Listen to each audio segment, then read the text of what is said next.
I just want to say that, as you know, in the discussions we've had so far, the three gatherings that we've had together, I've talked about this strategic moment that we're in of this 100-year cycle that we're 70 years into now, that we're at that stage now where the civic generation, your generation, is now in the ascendancy.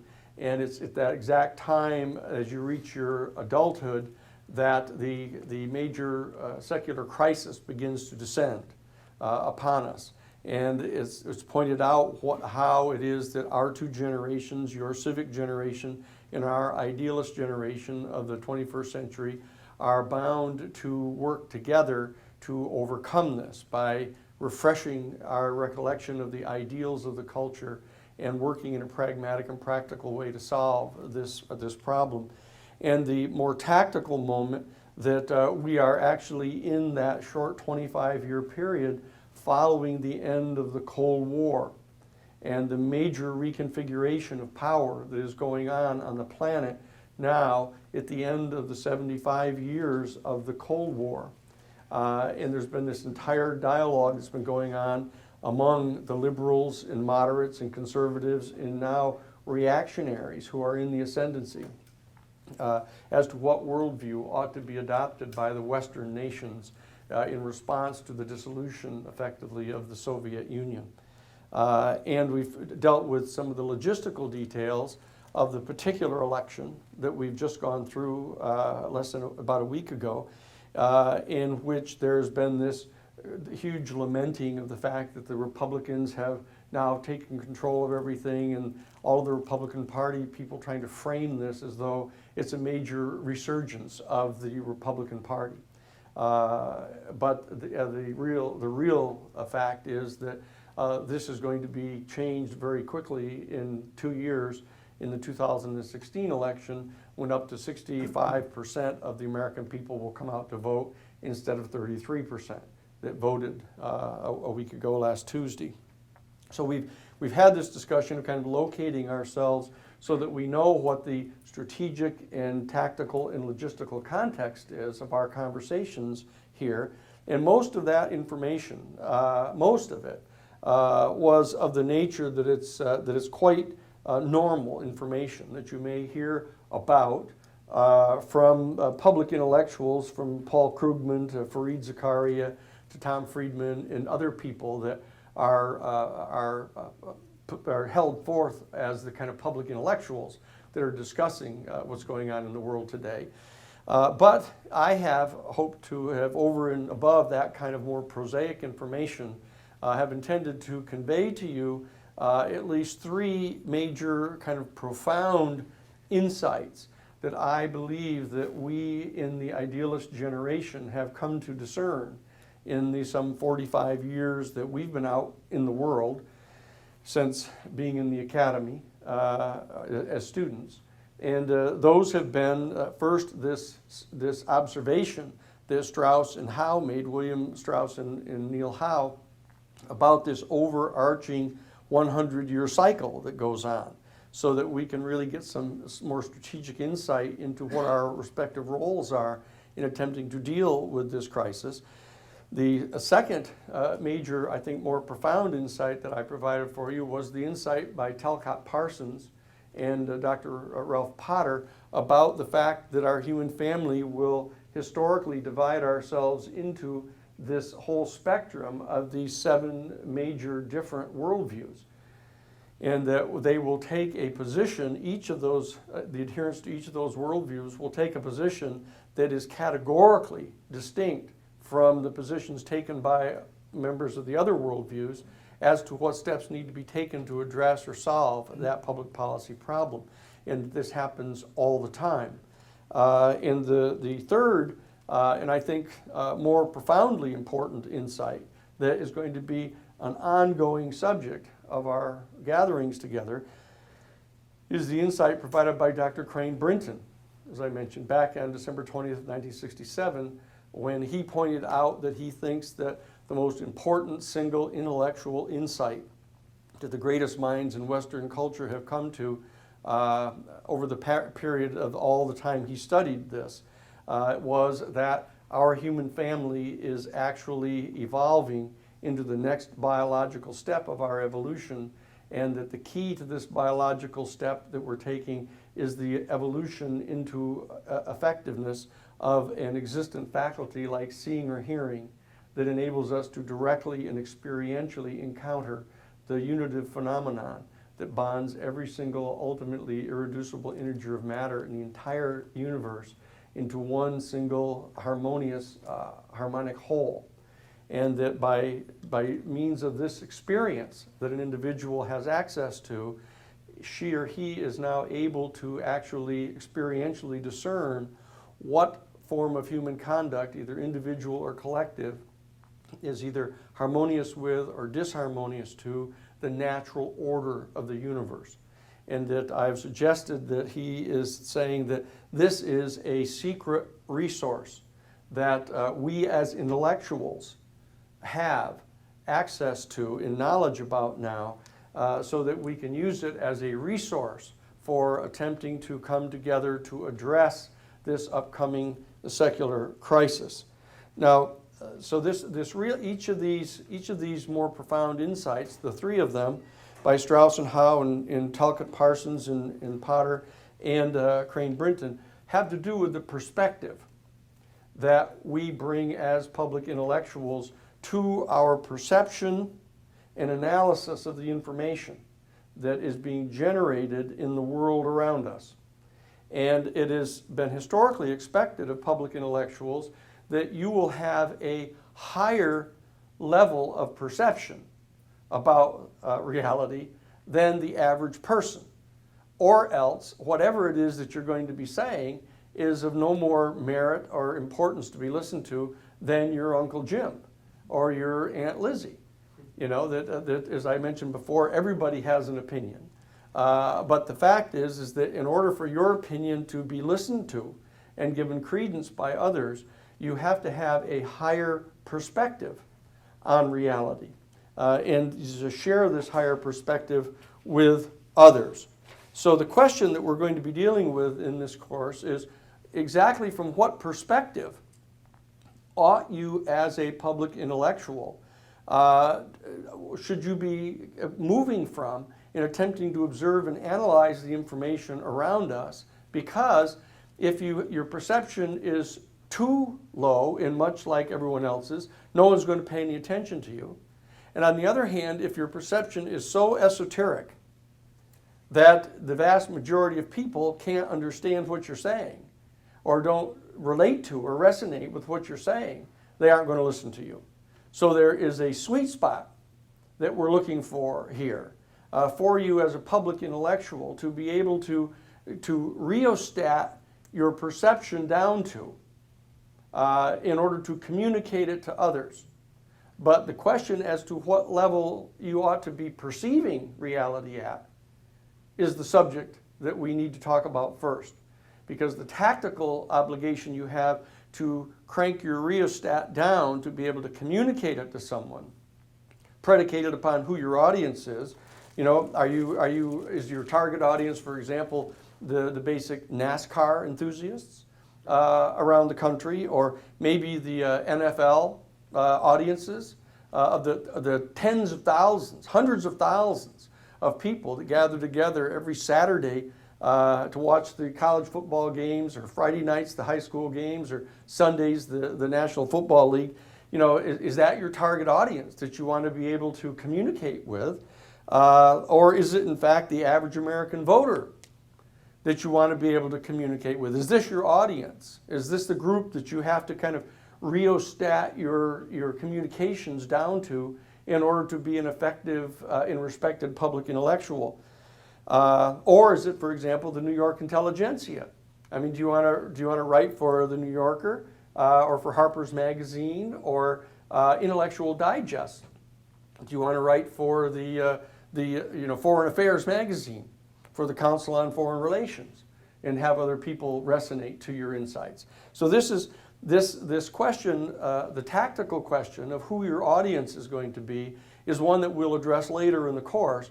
But I want to address at the outset of the course the more strategic question of exactly what the level of perception is that you're going to be attempting to cultivate, so that you can actually have the opportunity to make this tactical decision as to how much you want to rheostat down that perception to be able to communicate it. So one of the first things I might want to say, given the fact that the members of our baby boom generation have spent 45 years or so together talking about a lot of these things, there are a lot of things that we might consider are fairly trite in talking to each other, but they may be things that you haven't been exposed to. So forgive me if some of them are things that you resonate to right immediately, but I will ask you sort of at the beginning, I'll do this little things. Can you tell me what it is you see there? You see what? A vase. And vase. So you see them both at the same time. Okay? But now, the fact of the matter is that if you show this to someone and ask them to tell you what you see, if they haven't heard about this thing before, they'll tell you one or the other. They'll see right immediately. They'll either see two faces looking at each other, or they'll say, well, it looks like some kind of a vase. And this is a very famous picture because it has to do with the kind of instinctive, immediate reactions that people have to perceiving a certain set of data that's put up in front of them. And the reality is that people don't tend to stand back and look at something and think that it may in fact be two or three different things at the same time. They tend to respond instinctively to believing that it's some specific thing that they see. And unless someone else alerts them to the fact that this is ambiguous, or it might in fact represent two different things at the same time, they don't recognize that. Now, another example of this is, a famous example, is that if you take, and again, forgive me if you've heard this one a lot, but I think it's an effective model. If you take three major beakers of water, and in the beaker of water that's on the right, you have very cold water that's like 35 to 40 degrees, the water. And you take the third beaker of water on the extreme left, and you have this up around 100, 150 degrees or something of water, 110 degrees of water. And you have a beaker in the middle that is filled with room temperature water. And you have a person place their right hand into the cold water on the right and hold their hand in there for a few minutes and take their hand out and put it into the room temperature water, and you ask them what they feel. They'll tell you that the water is warm. And if you have another person come up and put their left hand in the hot water, the 103 to 110 degree water, and they leave their left hand in that for a couple minutes, and then take their hand out and put it into the room temperature water, they will tell you right away that this water is cold. Okay? And not only that, they'll mean it. They'll be convinced by their own direct, immediate experience that that is the nature of the water. And that poses a challenge because the scientific logical positivists of the world have developed such cynicism about the validity of subjective experience that what they do is they eschew all kind of emotional and subjective observations that can't be weighed or measured or tasted or felt or subjected to objective analysis by means of physical scientific data and replicated. And so what they do is they're driving for saying, look, let's work out a measure of temperature, whether it be Fahrenheit or Celsius, that actually measures the level of excitement of the molecules of water. And if they're vibrating and moving at a really high rate, we can figure out a temperature goes higher and higher based upon that. And they try to figure out some kind of objective criteria by means of which they can objectively and neutrally measure the temperature of the water. And so that we are faced with, in the whole world of human experience, we're faced with this school of thought, the scientific logical positivists, who, based upon their good faith judgment that the purely subjective experience of individuals is so relative to their actual prior condition that they basically reject it as a legitimate criteria for evaluation. And so they basically say nothing is true. Nothing is true unless you can measure it and weigh it and taste it and feel it and subject it to the direct five senses that we have, that they recognize that we have. And so that particular state of mind, that particular mode of reasoning, has in fact laid siege to the academy in Western civilization. It's laid siege to the entire culture in Western civilization since the Enlightenment. And because of that, there has been quite a well-known confrontation that has gone on since the Enlightenment between the scientific logical positivists on the one hand and the intuitionists, the spiritual people, the religious community, etc. on the other side. And it's gotten a lot of ink, this particular debate that goes on. But that is what I want to be able to do is I want to point out that there are all kinds of anthropological studies and psychological studies that have been done that tend to support the legitimacy of what the scientific logical positivist community has done. I'll give you just a couple examples. Now, one that you've all heard about probably is the classic example that was done at one of the universities here in the United States, I think Stanford, where they actually took the graduate school kids and they put them into an experiment where half of them were going to be prisoners and the other half were going to be guards. And they set up a whole bunch of rules, and the prisoners were held captive there for a whole week. And it turns out that the guards, the students, and they just picked them at random in the class. They divided them up this way. And that before the week was out, the students who were the guards had become so sadistic and abusive of the people who were the inmates, and the inmates had become so submissive and accustomed to being abused that they had to call off the study. And so that the fact is that because of the particular situation that they were put in and the expectations that were concomitant to the role that they were to play, they unconsciously began to follow all of those presumptions, and it began to actually affect their subjective disposition. And so there are a number of experiences like this. Another one that's probably less well known to you, Margaret Mead, the famous social anthropologist, she did a study back in the 1950s. She did a study in New Guinea, I believe it was. She actually set up an observation post high on a mountain overlooking this valley, where there was a tribe in the valley that in fact had no contact with the outside world. They discovered this, and so they set up an observation post, and they were watching the conduct of these members of the tribe. And it turns out that what had happened is the tribe had divided itself into two separate tribes, and they each lived upon the side of the hills on the opposite sides of the valley. And what would happen is that hunting parties of hunting and gatherers would go down onto the plain of the valley, and they would search for food there, hunt in gathering berries and nuts and things, and they would get onto the floor of the valley.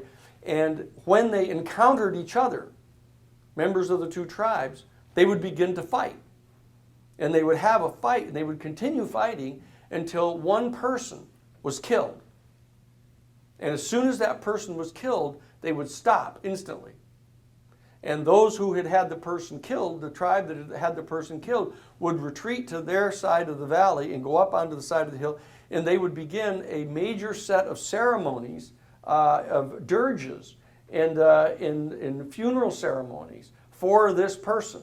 And they would, throw ashes on themselves and flog themselves, and they would go through this entire process of lamentation. And the other tribe, who had succeeded in killing the other person, would in fact go back to their side of the valley and up onto the side of the hill, and they would engage in a huge celebration. They would kill the fatted calf, and they would in fact indulge in drinking intoxicants and huge sexual orgies, and kind of celebrating the fecundity of life.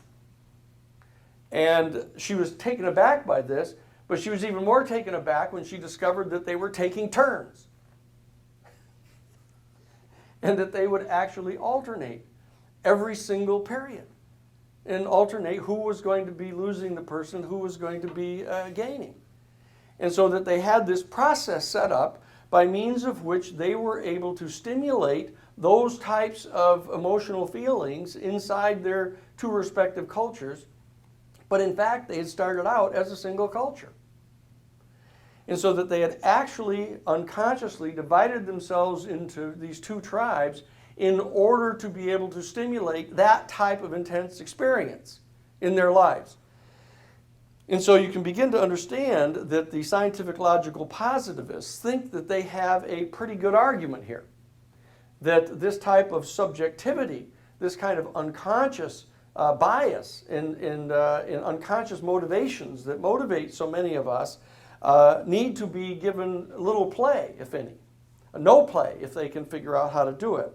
And there are a number of major sociological studies that go into pointing out these things. There's a famous book, it's a little book that, I'll give you some of these classic books that the boomers read all back during the 60s and 70s, so you'll get a chance to at least have them on your shelf for later. But there's this one book that's called Games People Play.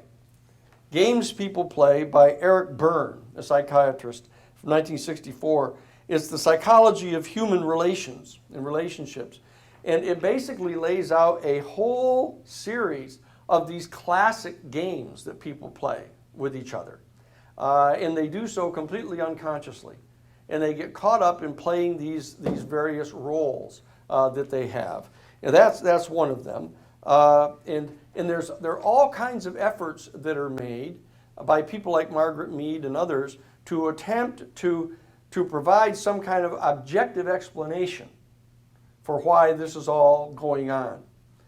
In a certain sense, they attempt to bring the scientific, logical, positivist worldview to bear on these types of subjective activities that we engage in to try to lend some kind of insight into this so that we can, I think, counsel ourselves in our subgroups of our human family with regard to the refraining from that type of conduct if it becomes self-destructive. And of course, this example that I've given you of the two tribes, I mean, when you stop and look at the extraordinary amount of energy that our human family puts into these baseball games, football games, basketball games, just as we started tonight, the Warriors game. There's a Warriors game going on down the street right now, and it makes it hard to park here. Now, that may be the only relevance that it has to us, but there are all kinds of people that are jumping up and down and painting their face all kinds of weird colors and jumping up and down in the stadium here. And it gets even worse tomorrow, across the country in the football games that are going on. Michigan versus Michigan State, Oklahoma versus Texas. And then what they do is they divide themselves up into these little subgroups, and they basically confront each other and throw themselves at each other's body and knock themselves down and get back up. And you hear all kinds of war talk going on the part of the people that are broadcasting this. They lend color to this whole thing. And actually, you should watch, pick out at least one tomorrow of the Saturday football games and watch the pregame. Watch the pregame, how the announcers are working up everybody in the listening audience into this paradigmatic confrontation between these two schools. And some of them are, the teams are 5 victories and 4 losses, and the other is 4 losses and 5 victories. It doesn't make any difference. They whip everybody up into a frenzy. But if you really get two undefeated teams, two undefeated teams coming against each other, this becomes almost a melodrama for our human family to all line up in support of one or the other. And so, as I say, it gives weight to the scientific logical positivists. And so what I want to do is I want to address this issue of what perspective we as public intellectuals can bring to an observation of the facts that has an opportunity of being adequately objective, but not in fact reduced to scientific logical positivism, so that we become mechanics or engineers, that there is an adequate degree of subjective emotion in human compassion and caring and other less than entirely linear human experiences that in fact come to bear on our activities, so that you can stimulate an audience to listen to you and to take into account what it is that you're saying. Now, what I want to do, at the risk of alienating some, I want to point out that there, in my opinion, this is just my opinion, that there's a certain type of attachment that people who regard themselves as public intellectuals or intend to be public intellectuals, there's a certain amount of attachment they have to kind of a cynical, kind of jaded view of the culture. That there's this kind of supercilious perspective that they take on how craven all the regular people are, and how completely blind they are, and how Pavlovian they are in their responses to things. And there's a certain amount of chest pounding going on about, aren't we great? Aren't we intellectuals who can talk to each other really superior to these people? And don't we have better insights than they have? And part of that cynical community, or at least ironic community, tends to have actually slipped over into a position where they've become so cynical about the kind of bona fides of the motivations of regular people that they've begun to lose hope, and that you get a lot of this. You get a lot of this stuff. I want to read you kind of a few examples. One is a good friend of ours, Chris Christopherson, who was a big supporter of us at the Christic Institute and used to come to all of our concerts and stuff. And we'd been to his place in Hawaii, and we smoked dope with him and had lots of fun. But he writes these kind of songs that cause people in the music industry to view him as quite an intellectual. He's got this one song that they call The Pilgrim, chapter 33. He says, "See him wasted on the sidewalk in his jackets and his jeans, wearing yesterday's misfortune like a smile. Once he had a future full of money, love, and dreams, which he'd spend like they were going out of style. And he keeps right on changing for the better or the worse, searching for a shrine he's never found. Never known if believing is a blessing or a curse, or if the going up was worth the coming down. He's a poet, he's a picker, he's a prophet, and he's a pusher. He's a pilgrim and a preacher, and a problem when he's stoned. He's a walking contradiction, partly truth and partly fiction, taking many wrong directions on his lonely way back home. He has tasted good and evil in your bedrooms and your bars, and he's traded in tomorrow for today, running from the devil, Lord, reaching for the stars, losing all his love along the way. But if this world keeps right on turning for the better or the worst, and all he ever gets is older and around, from the rocking of the cradle to the rolling in the hearse, the going up was worth the coming down." Now, you see what this is it's sparkling. It sparkles with intellect. It sparkles with insight. It sparkles with a certain pathos about the condition of our human family. And And it calls us to listen to a person who is like that, who is capable of putting together a set of experiential insights like that, attempting to communicate something to us, but is communicating something to us that borders a bit on despair. And yet, because the author and the reader share a common perspective on this third party, there is some sense of shared perspective on this person's plight that is unarticulated. There's no discussion about what we think together about this person, though we have sympathy for the person. Now there's another person who's similar to this, and I don't know if you've heard this guy, but you probably have, Leonard Cohen. Leonard Cohen is another one of these kind of public intellectuals that sings his songs. And here's one. This is called Waiting for the Miracle. Baby, I've been waiting night and day. I didn't see the time, I waited half my life away. There were lots of invitations, and I know you sent me some, but I was waiting for the miracle to come. I know you really loved me, but you see, my hands were tied. I know it must have hurt you, it must have hurt your pride, to have to stand beneath my window with your bugle and your drum, and me, I'm up there waiting for the miracle to come. Ah, I don't believe you like it. You wouldn't like it here. There ain't no entertainment here, and the judgments are severe. The maestro says it's Mozart, but it sounds like bubble gum when you're waiting for the miracle to come. Waiting for the miracle, there's nothing left to do. I haven't been this happy since the end of World War II. Nothing left to do when you know that you've been taken. Nothing left to do when you're begging for a crumb. Nothing left to do when you've got to go on waiting for the miracle to come. I dreamed often about you, baby. It was just the other night. Most of you was naked. Ah, but some of you was light.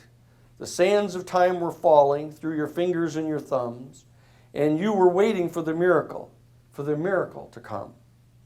Ah, baby, let's go get married. We've been alone too long.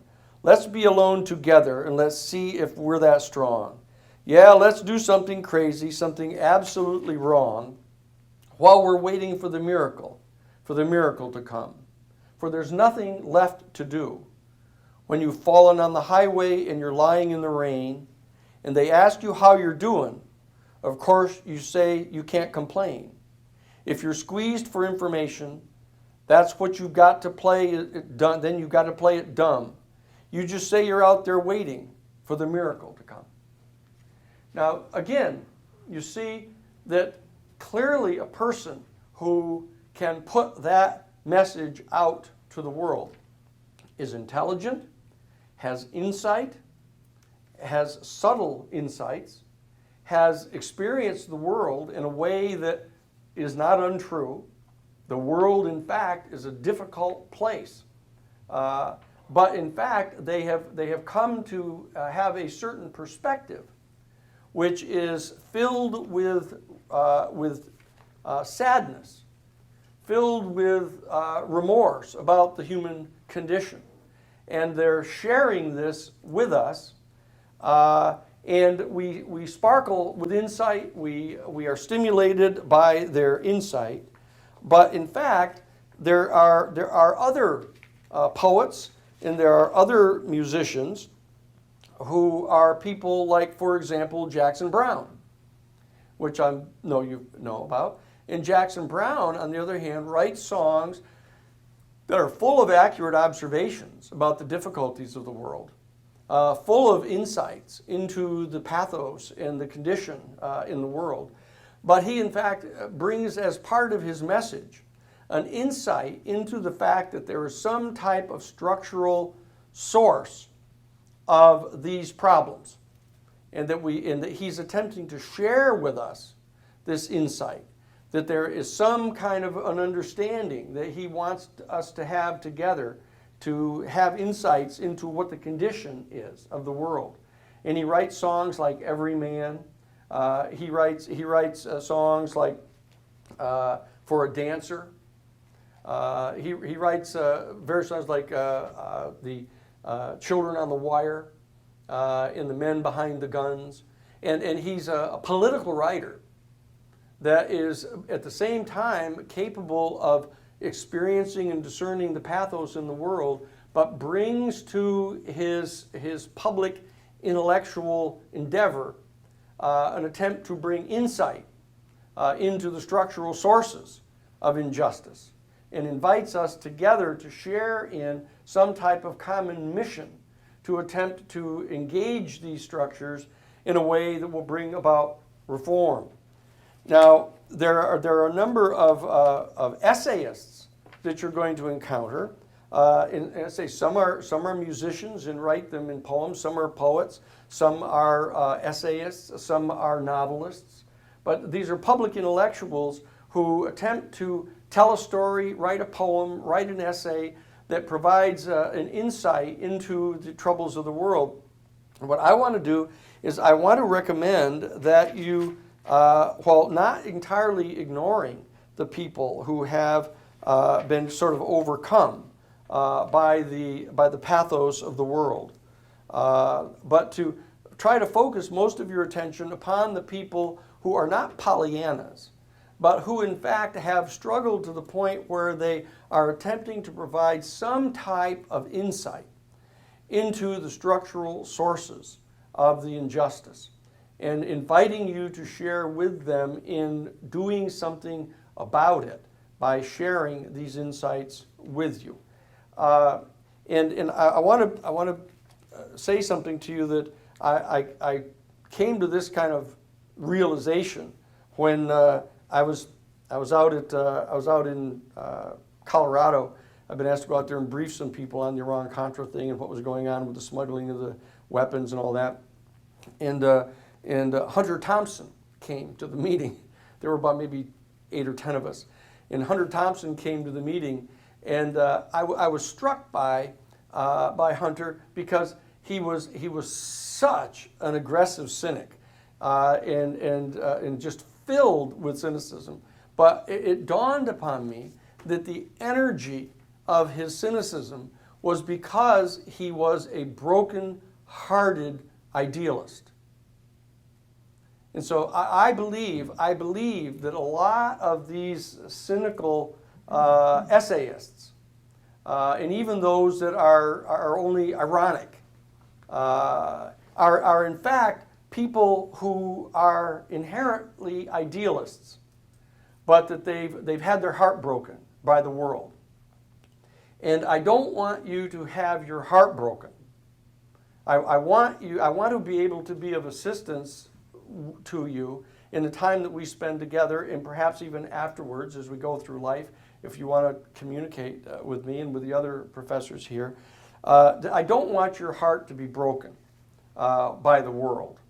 And so I want you to know some things that we know that can help you protect your heart and protect your soul in doing this.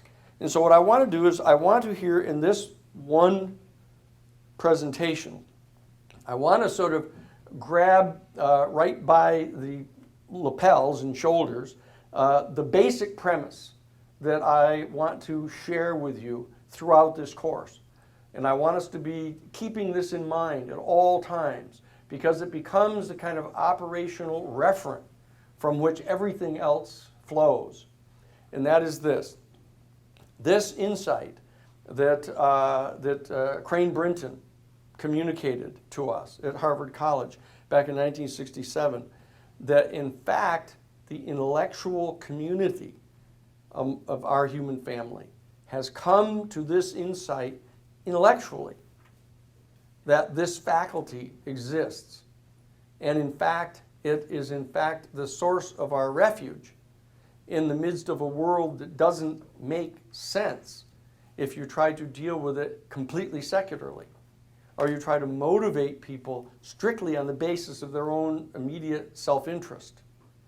That people despair who are trying to solve the problems of the world pursuant to mere secular motives. And yet, on the other hand, there's other people that retreat into a world of complete fiction and fantasy, where they're going to fundamentalist churches and jumping around, waiting for Jesus to come in on a cloud and save them, waiting for the miracle, as it were. There's another famous story of the man who was in his home, and he heard on the radio that there was a massive flood coming that was going to come and wipe away his home. And so he got down on his knees and started praying for God to come and save him. And some people drove up in a Jeep and offered to give him a ride and take him out of here and save him from the flood. And he said, no, I'm waiting for Jesus to come and save me. And so they drove away, and time passed, and the water started coming in around his house, and it got up around the level of his porch, and some people came in a boat and pulled up to his porch and said, look, you've got to get out of here. The flood waters are rising. You're going to be swept away and killed. And he said, no, I don't need to get in your boat. He said, I'm praying to Jesus, and he's going to come and save me. And the water continued to rise, and it filled up his first floor, so he went up into the second floor, and it continued to rise, and he got up onto the roof of his house, and the water was all around him. And a helicopter came by and offered to lift him from the roof.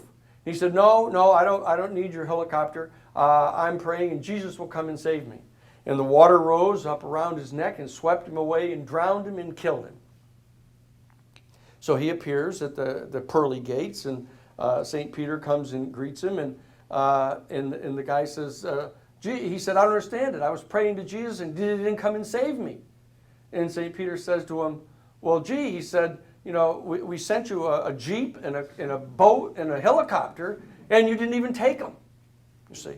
Now, the point I'm making here is that the way in which this thing that is referred to as the spiritual realm, the realm in which either Jesus or the prophets or the other people down through the years have been attempting to share with us, this realm doesn't function in the way of just reaching down and plucking you out with a hand from the sky and saving you, or revealing the world to you through some sort of a beatific vision. What it does is it reveals itself to you through another means. And that's the one that I want to talk with you about here today. And now, I spent a bunch of time trying to refine this one major report that I had found a number of years ago, actually when I was at divinity school. But I know that a number of you enterprising researchers are going to find it, because you can spend a little more time than I had in the last few days to find it. But back in 1968, there were a set of experiments that were done at the Downstate Medical Center in New York State at SUNY. And what they did is they gathered together a Yaqui Indian sorcerer, a Taoist monk, a Hebrew Kabbalist, a Trappist Catholic monk, a Hindu fakir, a Buddhist monk, and an Islamic Sufi. And they got them all together, and they created this, it was like a telephone booth, as I recall. And they had in the ceiling of this telephone booth, they had a computer in there, and it was attached to these very fine hair width cilia that were hanging down into this little booth, so that they were able to register absolutely microscopic differences in the voltage differentiation between the spaces of these cilia. And what they would do, what they did is they took these beings and they hooked them up to an electrocephalogram, an electrocardiogram, and these graphatic measuring devices of the graphatic measurements on their skin and all this. And they said to them, okay, now go ahead and get in this little booth and do that thing that you guys do. And so what happened is of these 7 people, they got into the booth, and every single one of them either got into a kneeling position or a sitting position, a lotus position, or a squatting position.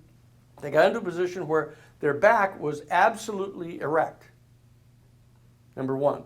And secondly, they began to chant. They began to pray over and over and over again, Hail Mary, Mother of God, pray for us sinners now at the hour of death, amen. Holy Mary, Mother of God, pray for us, or Om Namah Shivaya, or they began to chant. And the third thing that they discovered is that during their chanting, after a short period of their chanting, every single one of them fell into a certain pattern where they would expel all of the air from their lungs.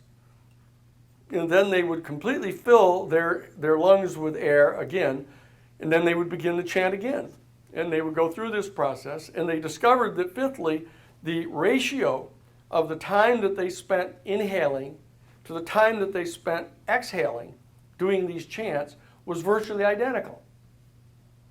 And what they discovered fifthly was that during this process, the alpha emissions from their brain, the electromagnetic wavelengths of alpha frequency of their brains began to increase dramatically compared to the other theta and beta waves that were being generated by their brain that have been designated as such by the scientists.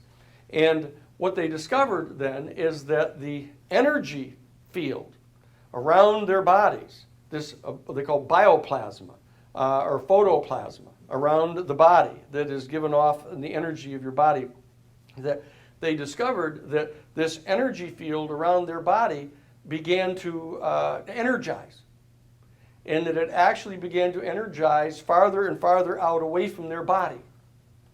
And they discovered from this cilia that was all around them, they were able to measure the minute voltage differentiation between the various hairline cilia.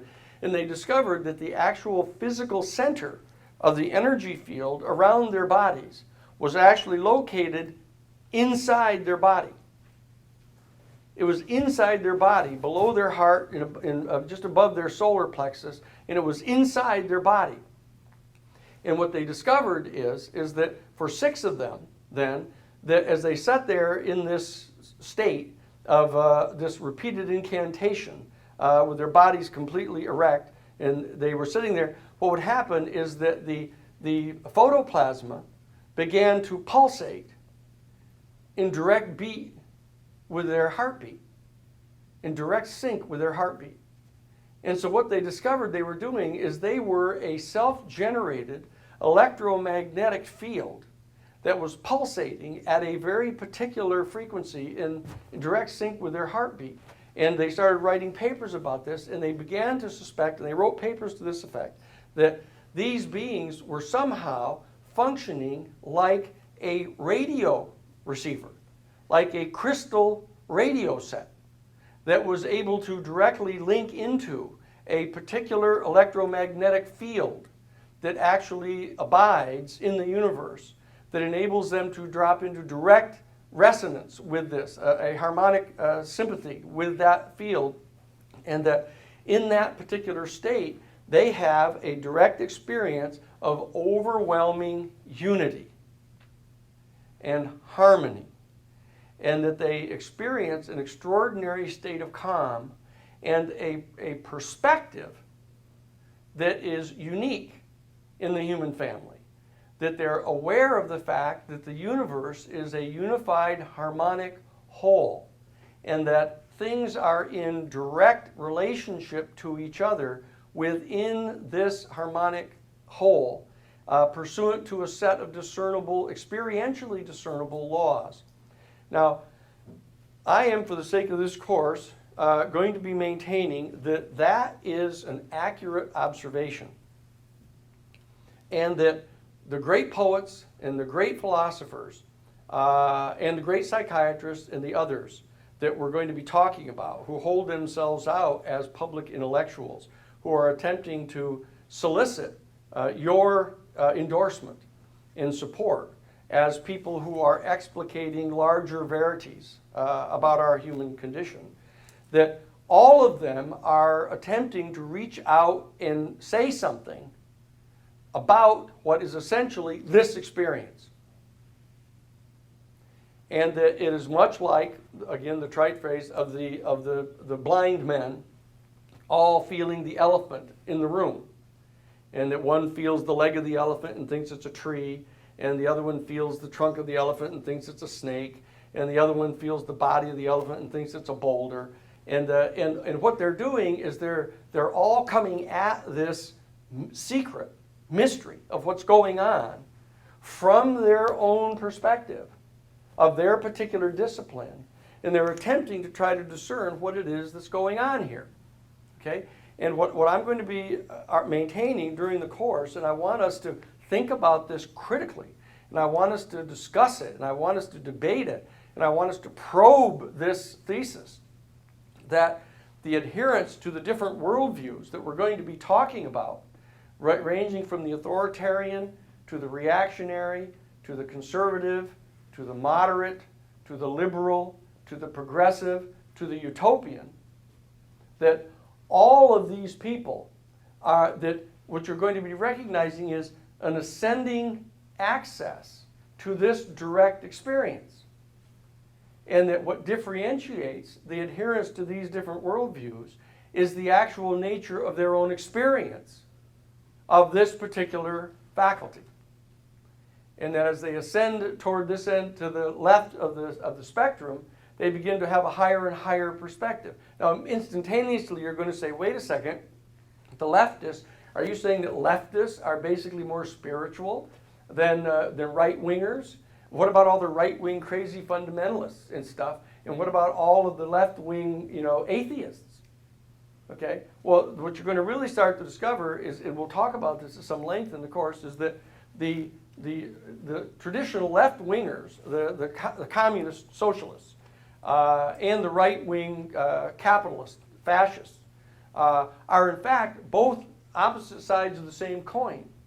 That they are in fact adherents to the second paradigm worldview that is rooted in a certain limited and simplistic understanding of Hegel. That what they are going to be saying is that, look, that we do not believe with the simple-minded authoritarians that the world is just a completely chaotic place, and that the universe is expanding and disintegrating and is going to disintegrate into nothing, and therefore there's no ultimate discernible referent for any right or wrong, and the world is just chaos, and that the only rational response on the part of a thinking human being is to attempt to impose some kind of artificial order on the universe based upon one's own immediate self-interest as a ruler. And there are lower manifestations of this worldview and higher manifestations of this worldview. So you have people like the classic Genghis Khan or some kind of major avaricious warlord who is a lower manifestation of the authoritarian worldview. But you have others that are authoritative leaders. You have people, for example, the classic mythology of Arthur in the Round Table, who is a benign king who cares about his people. And you have people like Abu Dai. Abu Dai, I am Abu Dai. I bear 23 great wounds that I have suffered for my people. And I am a river unto my people. And the people follow him. They follow him anywhere he wants to go. And he gives of himself. And he meditates and prays every morning and every afternoon and every night and gives himself up to the infinite and eternal, which is his source of power. Okay? So there are lower and higher manifestations of each of these worldviews, but the reactionary worldview, the worldview that's inside toward the center of the spectrum from the authoritarian worldview, the reactionary worldview harbors a different cosmology. They believe, as I mentioned briefly in the second talk, is they believe that the universe, even though it is expanding out and away from the locus of the Big Bang, and in fact all of the elements in the universe are disintegrating into their smaller constituent elements, that the fact of the matter is that the impetus that is imposed upon them that is causing this expansion from the Big Bang is going to expire when every single ultimately irreducible integer of matter in the entire physical universe, that is an inchoate quantum field, is separate and apart from every other one, that at that particular point, the impetus that's been imposed upon them generating this expansion from the Big Bang is going to expire. Yet at that exact microsecond, the bonding attraction that every single one of these ultimately irreducible energies of matter in the entire physical universe have one for another is going to remain and abide. And therefore, they're going to start to be attracted back toward each other. And they're going to start to condense once again into forming muons and leptons and electrons and protons and neutrons. And they're actually going to start forming elements again and compounds and mixtures and planets and star systems and galaxies and life forms once again. And they're going to continue to condense. They're going to continue to condense all the way until such time, as I mentioned, every single ultimately irreducible energy of matter in the entire cosmos is in direct physical contact with every other one. And that the entire sum total of mass and energy in the universe abides in the area of the head of a pin. At which point, the polarity reverses, and every single one of them repels every other one. And you have another Big Bang. And they believe in the oscillating universe. They believe that the universe is oscillating between a state of absolute mass and absolute energy, and that during the course of any one of the different phases of the expansion and contraction, which they call the magnum annus, the great periodos, the great period of time within a given oscillation in which our human family manifests, both during the expansive phase and the condensing phase, is that they believe that this particular oscillation is in fact a phenomenon that can be discerned by the human family, and it sets up the archetype of having a dialectic. And that even the adherents to the authoritarian worldview, who have no experience, no visceral experiential experience of there being any overarching phenomenon that they can experientially discern that communicates to them the existence of any type of meaning in the universe, any kind of inherent order to the universe. That the adherents to the second paradigm worldview of the reactionaries believe there's this ultimate dialectic functioning, and that therefore they can find meaning by attaching themselves to a dialectic, and that they can get engaged in the various dialectical discussions that are going on, taking a side, and if they can in fact take a side of the various dialectics that are all coordinated with each other and are all referentially consistent with each other, they start to develop a concept of a worldview in their dialectician. They are either an adherent to the thesis or the antithesis that is dominant at the particular time, and they derive meaning from that. And they are not, in fact, just attempting to superimpose the will of a single individual upon an otherwise chaotic and meaningless universe. They are, in fact, attached to one of two sides that is engaged in a grand effort to establish the dialectic. And some have less and some have more realization that the ultimate dialectic will generate the thesis and the antithesis will join together to form a synthesis that will become its own operating thesis, and some don't.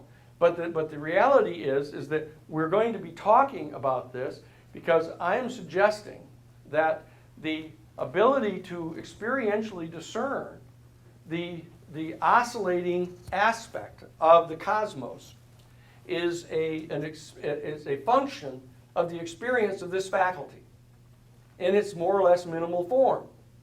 And that the people who are the adherents to the authoritarian worldview are those who don't have this experience. And it isn't that they're in bad faith, it is that they genuinely have no experience of that. And so when you try to explain to them that experience, they basically think that you're nuts, and they don't experience it. So they're operating in good faith. Now, if in fact they're pursuing nothing more than their own immediate short-term physical gratification, then you can hold them in fairly low esteem from your perspective, even as a second paradigm adherent. Now, if in fact they're using their experience to represent an authoritative ruler, an authoritative king or queen that in fact attempts to do good things for their people, then you can hold them in higher esteem if they're in the higher manifestation of the worldview. But the argument that I'm going to be making during the course, and I want us to discuss this, I want to engage you in this discussion because it's my own personal opinion that if I were only given one more. Am I doing something? Oh, I see what's happening. If I were to have only one more year to live, and I had the opportunity to share this insight with you, I would want you to engage in this and consider utilizing it as the model by means of which you undertake your analysis of events going on in the world, in that you actually observe people who are coming to any particular debate about any given particular public policy issue, and you attempt to figure out which of these particular worldviews they are an adherent to. And you can begin to understand what it is that they're going to believe and what it is they're going to be proposing. And so the question that you're going to eventually come to is, well, what does this mean? Does it mean that we're supposed to figure out, what state of experience we're having personally and then adopt that particular worldview and adhere to that? And that's the most honest thing to do? Or should we, in fact, believe that there is some particular way that we can exercise this faculty, strengthen this faculty, give it higher meaning in our lives, and we progress from the right to the left of the spectrum until we become ultimately a utopianist, and that we can discern this experience and it becomes central to our lives, and we can espouse certain solutions that are eleemosynary and magnanimous, and that because of our affect from this experience, others will love us, others will trust us, others will see that we're not in fact engaged in some selfish activity for our own ego. Okay, so this is going to be the dynamic of the course that we're going to be talking about. And so what we're attempting to do is we're attempting to deal with the relationship of this purported experience that is being postulated by Crane Brinton as the most important single intellectual insight that our human family has come to in the history that he has studied, to understand what the import of this reality is for the ongoing, not only public policy debate about each and every one of the different public policy issues that we're going to be dealing with, but the fundamental dynamic that goes on between and among the various schools of philosophy. Because the people who are the major proponents of a given philosophy are people who have thought hard and long and have attempted to elucidate in the most aggressive in language that they can possibly imagine what it is that they experience and what they think about reality. And so they're in good faith in attempting to do this, and I want you to be able to evaluate them as such. And so the question, as I said, that I touched upon is, do we in fact adhere to one of those particular worldviews at a given point in time, hoping that we can ascend perhaps to the next one through enough spiritual discipline? Or in fact, do we adopt the classic postmodern worldview that in fact, in adherence to any one of those particular worldviews is myopic in and of itself, and therefore it's dangerous. Anybody who believes anything very aggressively and very firmly and starting to approach an absolute belief system is dangerous to the world, and that they have to be eschewed, they have to be criticized. Their whole worldview has to be disassembled. Your job as a public intellectual in that case is to disassemble every single affirmative argument that anyone tries to make on behalf of one of these worldviews, because you definitely believe them to be dangerous. Because if any one of these worldviews comes to dominate the world or the given culture, they can in fact become authoritarian, and they can crush individual thought, individual liberty, one's own mode of spiritual expression, because they're so convinced they're absolutely right. And so there is this postmodern worldview that has arisen in the last 50 years or so, or more, in which they suggest that if you're a genuine public intellectual, you are going to be a postmodernist.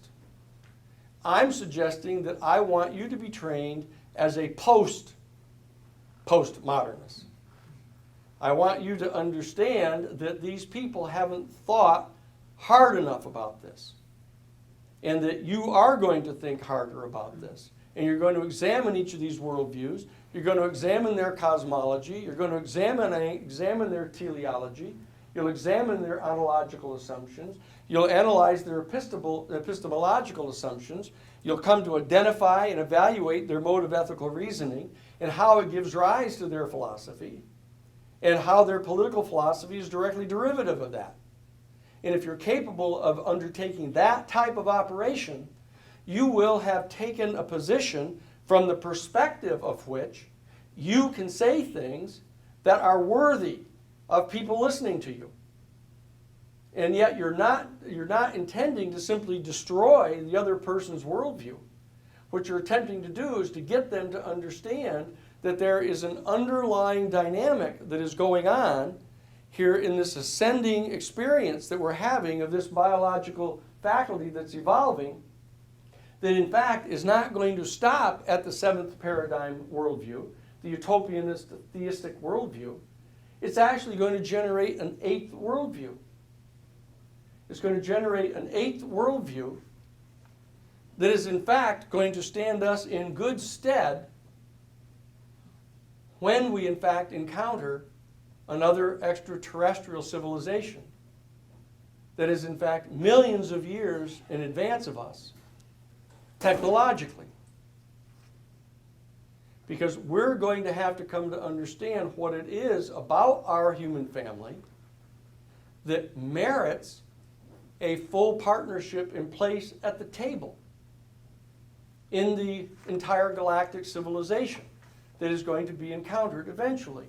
And so that in fact, this is one of the issues that as a public intellectual, in my opinion, you're going to have to come to grips with, because it's the one that is going to cause even you to smile the minute it's raised.